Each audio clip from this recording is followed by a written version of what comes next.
Et si l'Union européenne ne misait pas sur la Chine pour son avenir, mais sur le Canada, oubliez les alliances habituelles.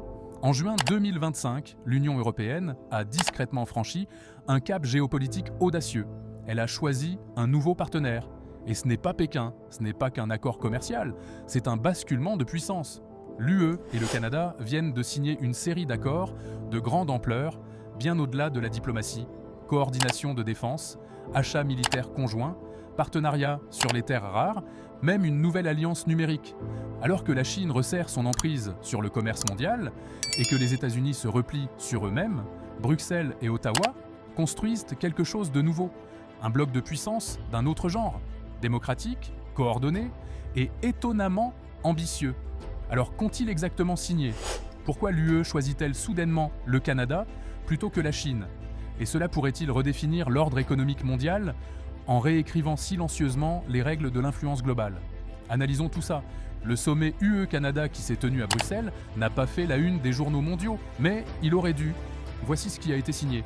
Un partenariat en matière de sécurité et de défense, donnant au Canada un accès accru au système de défense de l'UE. Des discussions sur un accès conjoint aux fonds européens de défense de 150 milliards d'euros, SAF. Un nouveau dialogue sur la politique industrielle pour aligner les secteurs critiques. Une feuille de route pour un accord commercial numérique couvrant l'intelligence artificielle, la cybersécurité et les normes technologiques. Un partenariat plus poussé sur les minéraux critiques, notamment les terres rares et matériaux pour batteries. Pourquoi est-ce important? Parce que ce n'est pas juste de la coopération, c'est de l'intégration. Le Canada contribuera désormais aux politiques d'achat de l'UE, à la planification de défense et à l'alignement des standards dans les technologies avancées. C'est la première fois que l'UE offre ce niveau d'accès structurel au-delà de son voisinage immédiat. Et si cette alliance échouait, l'Europe retomberait-elle dans la dépendance envers des fournisseurs peu fiables? C'est stratégique, c'est à long terme. Et surtout, ce n'est pas la Chine. L'Union européenne a un problème avec la Chine. Oui, la Chine est le premier partenaire commercial de l'Europe pour les biens, avec plus de 865 milliards d'euros en 2023. Mais la relation est tendue. L'UE a interdit Huawei dans 24 pays. Une enquête massive sur les subventions chinoises vise les véhicules électriques et les panneaux solaires. Dans les grandes capitales comme Berlin et Paris, la pression monte pour réduire les risques. L'opinion publique évolue aussi.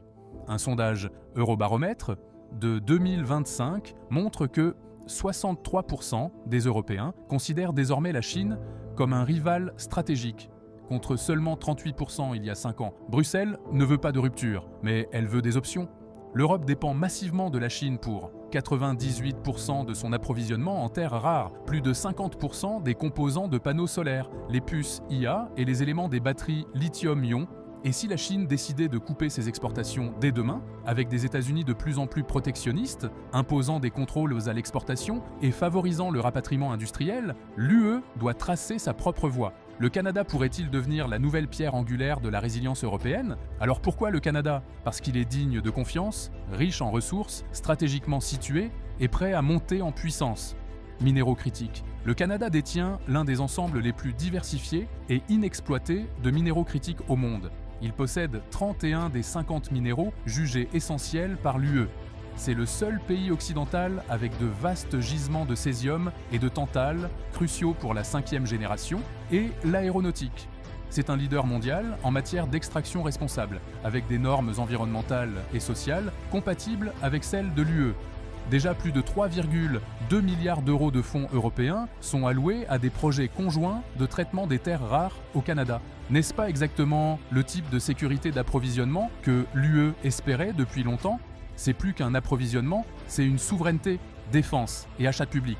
Le Canada est un contributeur fiable à l'OTAN, notamment en Europe de l'Est. Son rôle de chef de file de la force multinationale en Lettonie a renforcé sa crédibilité auprès de Bruxelles.